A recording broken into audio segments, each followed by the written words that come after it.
Welcome to the Sell Soul Source podcast. This is for service-based women who are unavailable for burnout, ready to consistently sell their life's work and create more money in a business that supports your body, your family, and your divine purpose. I'm an Akashic Records mentor, and I help you serve from capacity and sell from your sovereignty by rewriting what your body believes about power, receiving, money, and being seen, so you can become a prosperous woman, rich in time, energy, magic, and money. Hi, everybody, and welcome back to the podcast. Today, I have a gorgeous guest with me, and I think everybody is going to want to hear what she has to say because she has some insights on the copy of your website, the copy of your messaging to magnetize those clients that you really want to work with. So, welcome to the show, Kayla. Kayla is a copywriter and messaging strategist for creatives, service providers, and founders who want words that build a deeper connection and bridge to their audience. She helps people find the words that tell their stories, signal their convictions, and attract the kind of clients they crave into their world naturally. Kayla, I don't know a founder or a service provider that doesn't want that. Welcome to the show. I'm so excited to be here. Oh, amazing. So, as most podcasts start off, just share with us a little bit about how you got into this work before I start picking your brain about all your work. Yeah, absolutely. So, I have a background in literature. So I went to school for it. I was an English major. I went to grad school. And during that time, I did a lot of internships and, various working for, I worked for a literary magazine. I very randomly had a real estate column one time. I did a lot of freelancing and just lots and lots of stuff. I also taught English classes, tutored. I kind of just touched everything that I could to really build up my skill and build up my craft. I have just been a lifelong writer. It's something that's always been a part of me. And I just couldn't imagine doing anything else. And so once I got out of school, I thought about going, a few different routes, the academia route, journalism route, so many different ways. Marketing ended up kind of presenting itself to me. I got into copywriting, and that happened, not too long after grad school. And, it was something I hadn't taken classes for it in school, but what I had done a lot of is writing craft, writing stories, writing essays, writing articles. And so I was really well versed in the storytelling and the words. And, what I've built over the last 8 years is, learning the strategy and the conversion and sort of bridging these different worlds and kind of pulling them together. And so, now in my work with clients, that's something that really informs my approach is that, storytelling and literature, and then bringing in, conversion and psychology and messaging and all of these pieces to really make the words in your brand work for you. Yeah. I love a lot of the people that I meet in my work, in the podcast, are at that transition, are at that stage where it's like they have just collected all these strands and now they're making it into a beautiful bow. They're just taking their life's work, everything they have learned over years and years and years of perfecting their craft, like you say, and now they're sharing it with the world. And I just think that's the most beautiful thing, because you look back and you go, oh, that's why I needed to take that class. Oh, that's why I needed that job, because I needed a puzzle piece for what I'm doing now. So I feel that so much. Yeah. It's kind of like, this is our big girl job now. The rest were all some kind of training. So Exactly. Tell me about copywriting. There's this idea that you're using your words, you're using your story. It's the language that you bring through to show people your essence, to build trust, to show your authenticity. And It's quite a lot to do in a one-page landing page on your website. Where do you start with people? First of all, I have to say, I love the way that you define it. Like, you defined it so elegantly. And I think that that's like all of those pieces are like, I resonate with that so much. Is like there really is so much that goes into it. And, I think sometimes we can think, like, I'm always telling people, like, copywriting isn't just words on a page. It's so much deeper than that. So I just really resonate with everything you were saying. Yeah. And I think that, like, there's so many pieces that go into it. So I, work with people a lot on their, the brand messaging, their website copywriting, their sales and landing pages, and, all of these different things, on their website, but also like how they're, communicating throughout their brand. Like, it's so many pieces. It's what's on your website, but it's also like, how are you talking about yourself out there in your marketing? I mean, I think it's even like, podcast topics, or, what are you writing about on your Substack? Like, there's so many different pieces to it that all come together.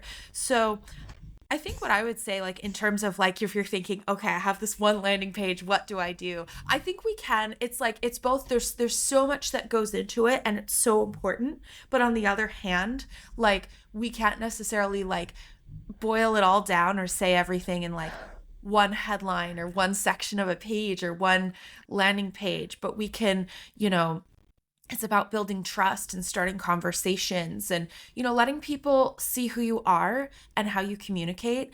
And, I think it's also about understanding like what your people are saying. Like, when I work with people, it's really an intersection between,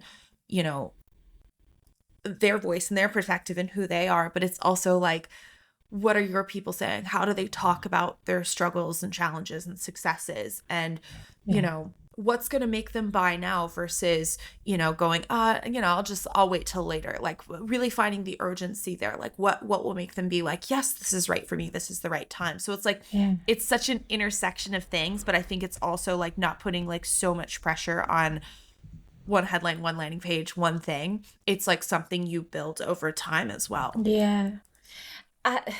It's like everything in life, it's duality. It's walking that middle way. It's trying to convey the depth of who you are, trying to interpret your language into their language. And at the same time, it's trying to not be too serious about all of that and not put too much pressure on yourself. Those of us, I used to be an overthinker, a perfectionist. Most people who resonate with that kind of identity are hard workers. They can get things done. They can put the hours in. So you can almost exhaust yourself by trying to get it right and trying to perfect it. And then I would like to later on pick your brain about AI, but I think that has been a mirror for us as well.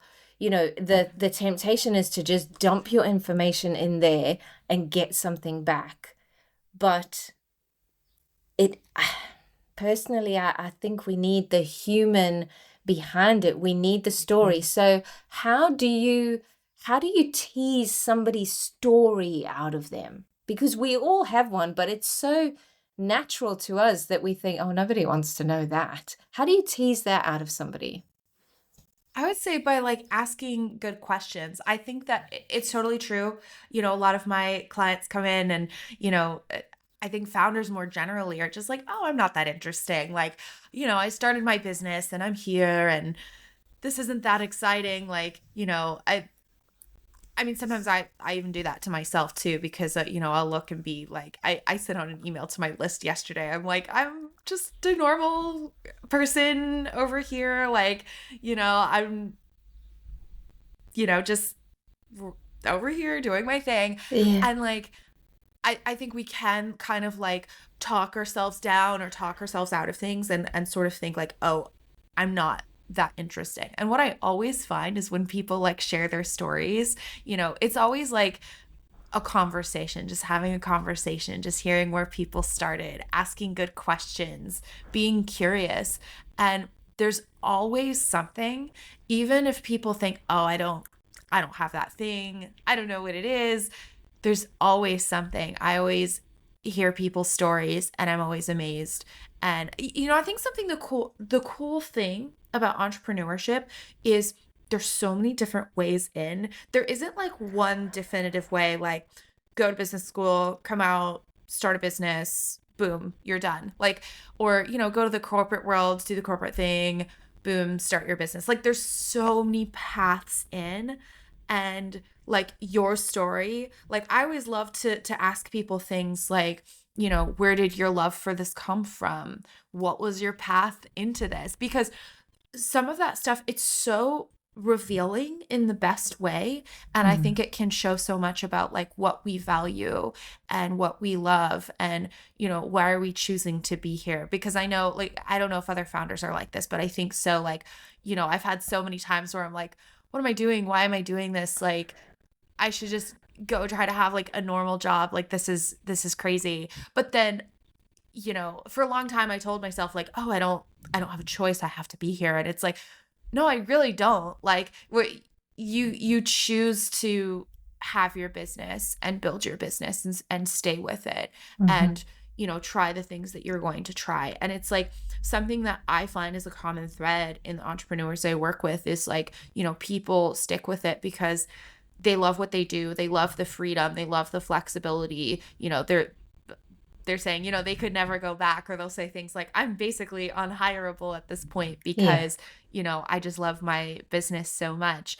And so finding the stories underneath that, like what sort of brought them to that point, like not just the highlight reel moments. I mean, I want to know that too. I want to know what people are really proud of and the highlight reel moments and, amazing client results and, all that like cool flashy stuff is great. But like, you also want to know like, where were the struggles, where were the failures, like where were the moments where you almost quit, where were the times when you thought, why am I here, why am I doing this? Because I think that reveals so much about why are you here doing this thing. And then how can you talk about that in a way that does kind of illuminate that for people, where they go, oh wow, okay, this person like really loves it, they really get it, they can help me. I can trust them, They've really been there. Yeah. Yeah. I love asking people what that moment was. So you don't know you're in the moment at the time, but when you look back, you can often go, oh, that was the moment I pivoted or I switched or something dropped in or the idea came or I understood something. And I love asking like, what was that moment? Because often it will come down to a single moment that changes the trajectory of, your career or your business. And I also think, now I just wanted to add this about what you were saying before I carry on. I think when you are in those moments where you're going, oh my God, should I just give up? Should I just go and get a 9-to-5 job? I think for me, because we've all had them, for me, it was always helpful to allow all possibilities.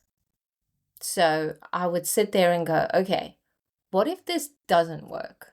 And just allow that to be a possibility.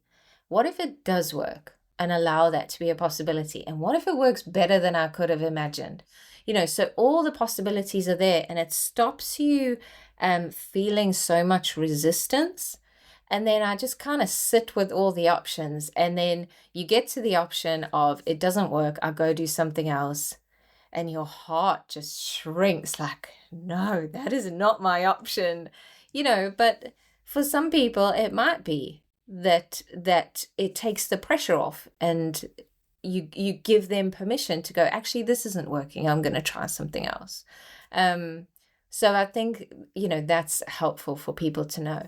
But I wonder if from your point of view, when you are in your own business and you're in the thick of it and it's so close to your heart and it's your mission, it's your passion, it's everything rolled into one. And sometimes you're so close to it that you can't see stuff. You just can't see it. And so I wonder if it's really helpful to have someone like you on board who can just go, okay, well, I'm talking to you now and I'm getting this vibe from you. But when I look at your Instagram, I don't get that same vibe. Or when I look Yeah. at your website, it's not the same vibe as your Instagram. And Yeah. it must be so helpful to just have those objective eyes on your stuff. Do people find that useful? Oh, absolutely. Yeah, I think one of the biggest things is having that outside perspective. I mean, it's the old thing people always say, you can't see the label from inside the jar. Like, I work with people, I'm saying all the time, like, the clients I work with, they're very capable, they're very talented, they're very smart, they're here doing their businesses, and it's like they can figure out a lot, and I'll even have people say, I feel like I'm a pretty good writer, but like this is just like doing a number on me and I just can't figure this out. And so, I've worked with people who, they're like, strategists themselves, or, maybe they do some writing for their clients, or what they do is like deeply like artistic and creative, or, in very close like collaboration with their clients. And they're just like, they know there's something there. And even like beyond that, they also know that like the presence that they're putting out into the world is just not reflective of like who they are and what they can do. And it's like, I'll see, their questionnaire, and I'll hear them on their call, and I'll look at the work they're doing, and I'm just like, yeah, this is not being reflected, which is crazy because, I can look at them and go, I know they're so talented, and I know like the world really needs what they have. Mm. And yeah, it is. I think that's like the biggest thing, is that outside perspective, because you can kind of like, I find that people kind of know, not everyone, but I know some people kind of know some basics, or some like best practices, around copywriting, but they're going like, I'm just spinning my wheels, I'm circling the drain, like trying to figure this out, and just getting to a point where like what I'm writing, the words that I'm finding are just not reaching that level. And I think it is like sometimes we are too close. And I think we can, there's real value in writing for yourself and having like ownership over it. But then there's also those times when you're just like, no, I need that outside perspective. I need someone else to see me and look at me from another Yeah, perspective. 100%. yeah. And I think so many of us are going through so many evolutions really, really quickly Yeah. that we are expanding into new identities and new levels, and it's going really quickly. Yeah. And so maybe your Instagram has had a little upgrade or a little refresh, and then you go onto your website and you're like, oh, that's really dated, and you only did it a couple of months ago or whatever. Yeah. That's really dated now. And so really to keep the same standard across all your different platforms, um, is really a task. And I think that's where the capacity as an entrepreneur comes in. I will be so honest with you. When I first started, I remember looking at people who made reels and created a separate reel cover. And I remember thinking, oh, that is a step too far. And I remember watching their stories, and they were adding music to their stories. And I was thinking, that is a step too far. And I look back at that version of me. I absolutely love her, bless her. And now you're on like multiple platforms, and everything's elevating at the same time. But that Yeah. is the muscle as an entrepreneur, isn't it? It's building the capacity to be able to hold more of your clients, serving them at the depth that you want, calling in the level of clients that now match where you are, and still running your business in the background. And for me, it's super, super important to still run my home. For many, many years, I neglected myself and my home, and now it's really important that I'm present across all of those things. I'm fully present. I'm fully here. I'm fully enjoying myself. I'm in the highest level of service for my business, but also in my home. And it takes a while as an entrepreneur to grow that kind of, capacity to be able to not juggle it all, but to be able to hold it all. So to have somebody like you by your side to just help you navigate some of that stuff must be invaluable. Oh, thank you. I hope so. I want it to be. And I think it can be. I mean, I think you explained that, like, not just a juggling act, but like holding, what you can hold, what your capacity is. And I think that's something that, like, even like years and years down the road, like being an entrepreneur, it's like something that you can, still struggle with, because it is a lot that we have to do, building that, personal brand, and building trust, and, you know, marketing our businesses and working with clients, and, like you said, kind of still having a life and sanity outside of all of that too. And so many of us, I mean, you came from a literary background, I came from a health background. We spent years and years and years perfecting that part and then realized we knew nothing about business. Yeah. And So so, true.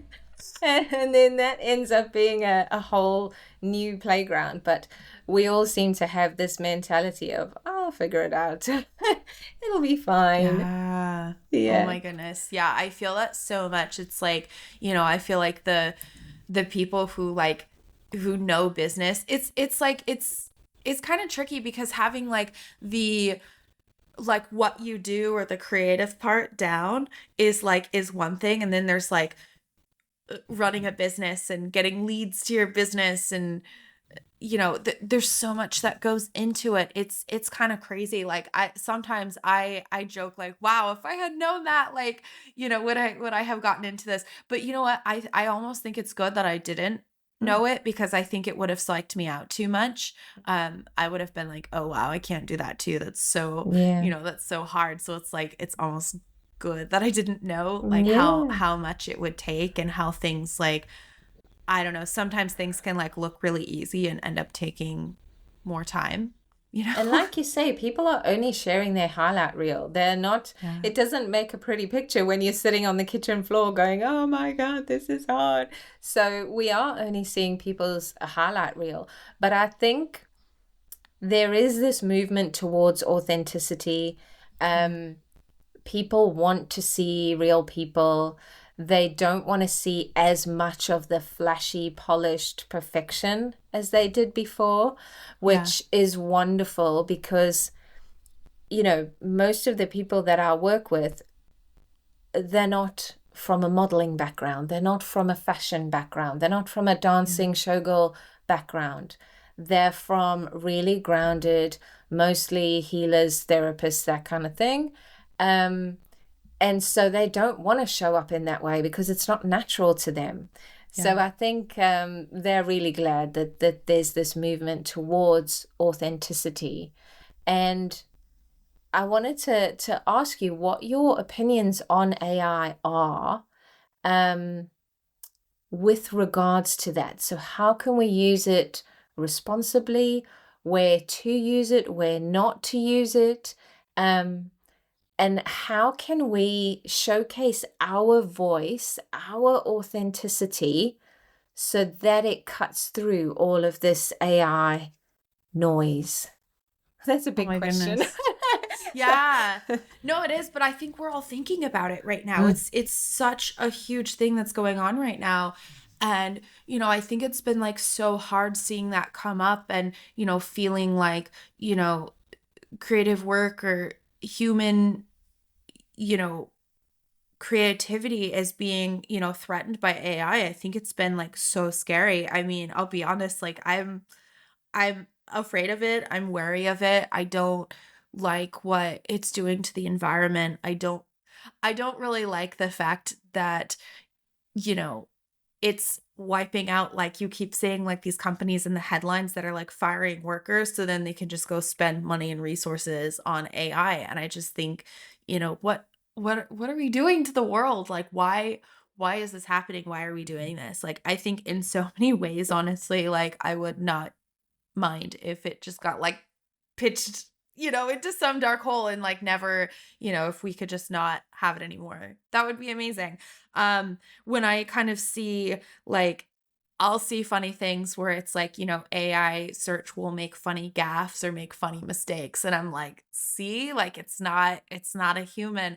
I'm just so for human creativity. Like, I see people talking about, I'm really passionate about it, especially in like in books, in writing and art, in publishing, like, it made headlines when, Anthropic, um, you know, they made headlines for, feeding books into its LLM, and, a lot of authors, got some like, settlement money from it. I don't know how much, but that was a big thing where it's like, a lot of their work is being fed into, LLMs. It's being taken away. Like people's like hard work that they spent years on is being like, taken away from them and fed into machines.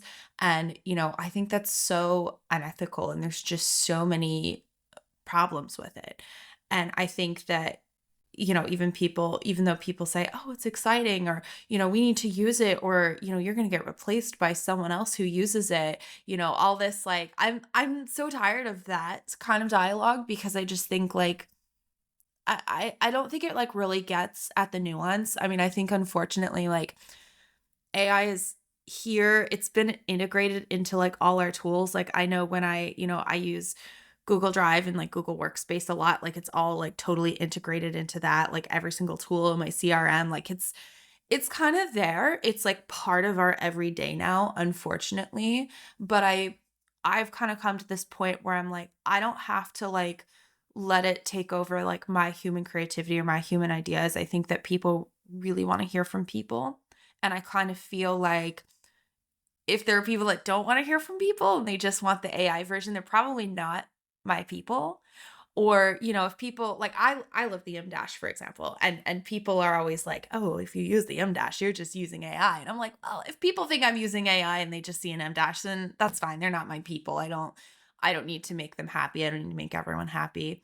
So I think I kind of fall on the side of like, I mean, I use it for some things. Like I really like Gemini for like call recordings and transcripts and summarizing my calls. Like I remember when I was like an intern at like a city weekly magazine, and I had to like type out like interviews. That's how I learned to type like 100 words per minute. Yeah. And oh my God, it would take me hours. It was so tedious. Like it's so great to never have to do that again. And I think that there are, I've had it like help me with, like writing emails, not email marketing, but like if I'm just trying to like write a quick response, like someone has a question or something like that, it might help me with something like that. But for any of my like creative work, I really don't like to dive too much into it, because I think that like I've played with it and I've experimented with it a little bit, and like I end up like going through a few rounds with it and going like, no, like it didn't really have that great of an idea. I think I'm just gonna use my idea. But thanks. Like, so it's just one of those things. I don't like seeing like human creativity be replaced. I think that we need to have like our words and our marketing and our messaging and our branding and design and all this stuff. I think it really needs to be done by real people. And I think the people who understand that are really going to stand out in the coming years and right now, really, because okay, yeah, Claude can build a website, but they all kind of look the same, you know? It's so interesting. I'm with you. If we could just not have it, I would be there. But I have to just understand that it's not going anywhere. I have to just Yeah. admit that it's not going anywhere. So, how can I use it responsibly? And like you, I was very late to the party. I resisted for a long time. Yeah. And then I had a little dabble, and it confused me. It confused me. I lost my own voice. I lost my Yeah. own message. It's so easy to end up down a road that you didn't want to go down. Yeah. So sometimes, and I'm very careful with what I say and do, I never give it any intellectual property. I only ever give it something that I'm going to share publicly anyway, but I don't ever give it stuff that's not public. Yeah. but sometimes I have used it to practice my voice. So I will give a little riff, and then I will say, you know, I don't know, what is my ideal client thinking at 3 a.m. based on what I've just told you? And if it gives me things that I think my client is thinking about, then I know I've articulated it well. So that's how I use it. I don't ever go, please write me a post on on that. But as a kind of sounding board. So I'm a Manny Gen, and Me too. oh yeah. Yeah. And so I need to wait to respond. So the way I use it is it gives me something to respond to, and I'll go, oh no, that doesn't feel good. This feels good. That feels in alignment. That doesn't feel in alignment.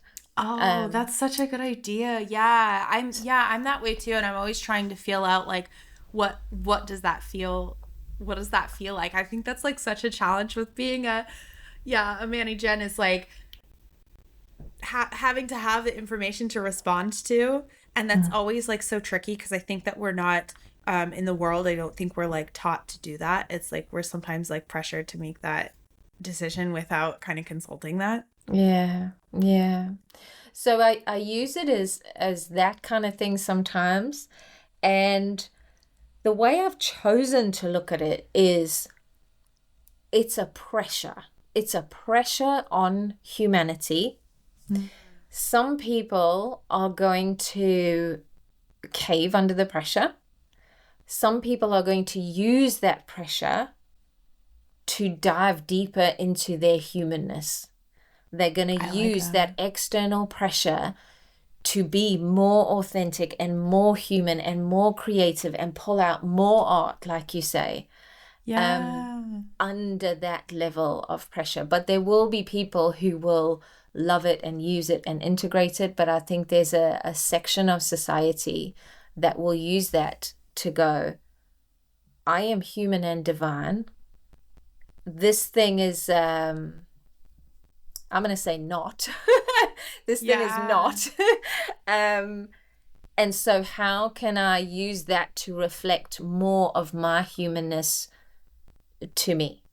Ooh, that's so good. That's how I've chosen to square peg round hole that whole situation, because it's not going anywhere as much as I wish that it was. I know, yeah. How can we use it to make us better humans? So with that in mind, and tying everything that we've been talking about together, just, is there something you can leave listeners with? Say they are creating a reel, or they're on their Substack, like you say, or they're thinking of a podcast title, or they want to write something on their, let's say, their about page.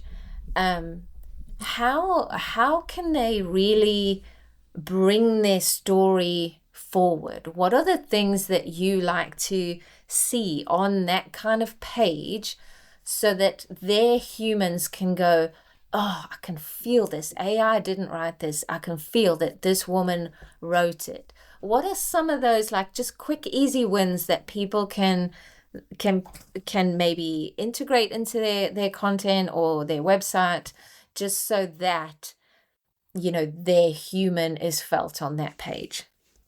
Yeah, Again, a big 100%. question. Yeah, I mean, I know something I always like to do is like, I try to like ask myself, questions. I do a lot of like, journal and brain dumping. Like I will open up my notes app. I really like, I'll go into my Evernote, and I try to get out of my Google Docs because I feel like, oh, like that's where I write for a lot of my clients. So I like get into my notes app where I'm like, okay, I'm just saying something, I'm just writing something, whatever, like this, the pressure's off. And I try to, so, kind of going to somewhere or someplace or something in you that you can kind of like take the pressure off and kind of figure out what you really think. And I think answering those questions, asking good questions, doing sort of brain dumps. I know sometimes like I don't know that I'm circling around an idea until I go and, sort of type it out. Or It's kind of funny. I'm a verbal processor too. So sometimes when I'm in the car, I will, voice note and like here's an example of using AI. Like it will transcribe it for me and sometimes it will even summarize it. And it's really interesting for me to go and kind of see, okay, what were some of the things I was talking about? Like, was I talking myself in a loop? Did this make sense? Was this actually a good idea? So I find sometimes that verbal processing can be really help and just kind of like getting to some like core ideas that you can, sort of build conversations out of. And I think that like you can definitely like use your messaging as like a North Star, like really thinking about those, core things that, you want to be talking about and having, a lot of the things you talk about kind of tie back to them. And that doesn't mean I think that like kind of like what we were talking about earlier, like brands evolve and grow and founders evolve and grow. And so like things will kind of change and you'll think of ideas that like you might have your messaging in its original form. And then as you go and create and write and do things, like it will sort of evolve and become something else. Like I'll kind of give an example of this. Like for me, like I have a freebie called Trust Triggers, and it's all about like how to build like more trust in your copywriting. And it's one of those things like I didn't really like until, everything happened with like the trust recession. It wasn't like at first that was kind of happening and I was like, wait, what do I do? How do I respond to this? I don't really know. Like trust is becoming a big conversation, but it was so funny. It was something that I found myself gravitating to over and over again. Like, how do I build trust? How do I make people trust me? And that was something that I was like gravitating to those conversations. Like I would notice, what are you gravitating towards? What are you saving? What are you finding really interesting in your worlds? What are things like not only that you want to respond to, but also that you're just sort of thinking about even like on your off time. And like I know I built that, from that place. And it's like, I feel like trust has come up like ever since I created that, like trust has come up over and over again for me. And it's something I find myself talking about, like trust, authenticity, human connection. And it's like some of the stuff I don't even know if I would have been talking about it if like, I don't know, the industry and the world hadn't gone in this particular direction. So I think it is also kind of like following your arrow and following what are you kind of gravitating towards? Like, is there something that's on your mind that's like frustrating or bothersome, or I don't know, even that thing that makes you feel a little bit insecure? Like, like I'll be honest, even like AI, like when it was first happening, I was like, oh no, like copywriters are going to be replaced. I'm not going to have a job. What am I going to do? And it's like, what I've kind of seen is people trying AI and then be like, no, but I still need that outside perspective. I still need that like human creativity. And I'm seeing like a big, you know, I don't know if maybe you could call it a course correction or Mm. a reaction or a response. Like this whole conversation we're having about like human creativity and authenticity is a response to AI. So it's like looking to those things that you are thinking about, that you're gravitating to. There's definitely a reason that those are in your heart, that those are in your mind. And I think, creating things, putting things out there like as you're building them. And this is something I know it's something I even want to be better at. I'm sort of in like that point where, I'm gathering all those conversations and I'm, you know, writing a lot in the back end. And it's like, at some point you have to like just start putting it out there. I think it's putting it out there and seeing not just how people respond, but also how you grow as you share it. Do you know what? One of the things that I am loving right now is I used to go through something, my own evolution, my own experience, my own learning, and I used to get to the other side, metabolize it into the medicine, and then I used to share it. And something that I'm absolutely loving right now is sharing in it, sharing the Yeah. real life realizations as they are happening in real time. I went through a visibility thing recently, and in my broadcast channel, I took people with me day by day by day by day. And that kind of sharing, I absolutely love it. And it was everything from the strategic to the spiritual, all the realizations, all the joining dots backwards. And I shared it in real time. And it was so much fun for me. I really enjoyed that. So yeah, maybe that's something we all could look at instead of waiting till we get to the end of the story and then we have that highlight reel of, oh my God, this thing happened. Um, what if the medicine is sharing what we're going through in real time? And I'll look back now at so many of the challenges and the thresholds and the identity shifts. I look back and I think, oh my God, what would it have been like to share those in the moment? So I think that for me is going to be something going forward.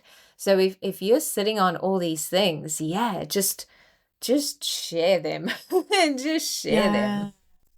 Mm. Yeah, I'm feeling that so much. It's something that like I feel like it's something that like I'm still growing into because it's like, I don't know about you, but I know I started my business during the like everything has to be polished and perfect phase. And so it's been kind of hard. Sometimes I kind of feel like newer founders, like people who started their business in the last like I don't know, 2, 3 years have a sort of advantage because this is like the only way that they know. And it's like, I'm still like, oh, I shouldn't share that. Like, what will they think? What will people say? And it's like, I think that most of the creators that are, I guess you could say doing really well or feeling quite successful right now are the people that are sharing. But I think they're also, I mean, they're having the time of their lives and they're sharing and it's so good. And even if things aren't like absolutely perfect, they're sharing from such a real place and people are responding to that. Yeah. Yeah, it's one of those things like I'm honestly trying to be a lot better about because it's something that I'm really liking the shift to it too. And it's tricky, you are exposing yourself on a whole new level. You are allowing yourself to be more vulnerable on a whole new level. Yeah. Your body perhaps remembers times when that didn't bring a welcome response. Yeah. So, you're having to move through all of those.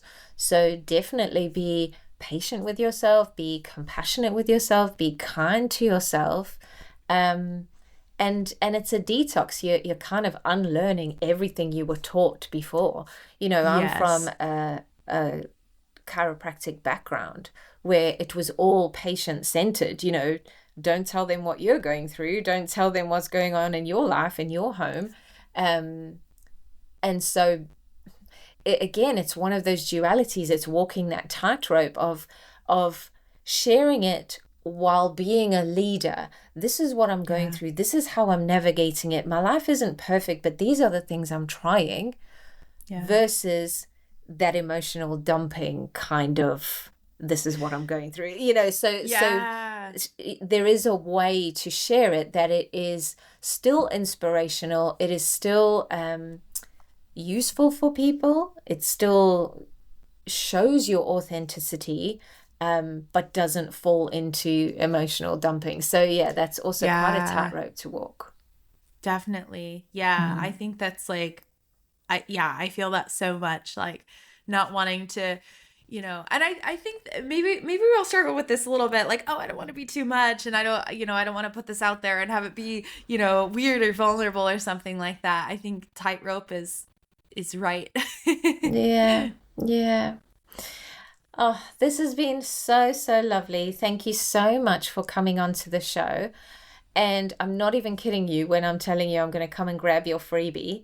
So, I will link that, if that's okay, in the show notes so that Yeah. people can grab it. So tell us again what it was called, where we can find you, all those things. Yeah, so my freebie is called Trust Triggers, the psychological levers your copywriting needs to make them see they need you now. I know that's like a little bit of a word dump, but I think that really is encompassing of what's in there. It also comes with like an email sequence. I sort of like walk you through the guide. So it's a guide and it's an email sequence. I kind of like walk you through all of those different trust triggers and how to implement them. And then you can find me on my website on theliterary.co. And then you can also find me on Instagram and Threads at those same, it's the same as my website, just theliterary.co. Okay, amazing. And you have shared so much insight, so much wisdom. I can tell that you're so passionate about what you do and helping people and helping them get their message out there so that we can create the world that we want to see in the future. Yeah, exactly. That's what it's about. Yeah. So thank you for coming onto the show. And as always, I look forward to connecting with you on the next part. If this episode resonated, make sure you save it and follow for more conversations on burnout, selling, and becoming the woman who is prosperous in her life and business. I'll see you in the next episode.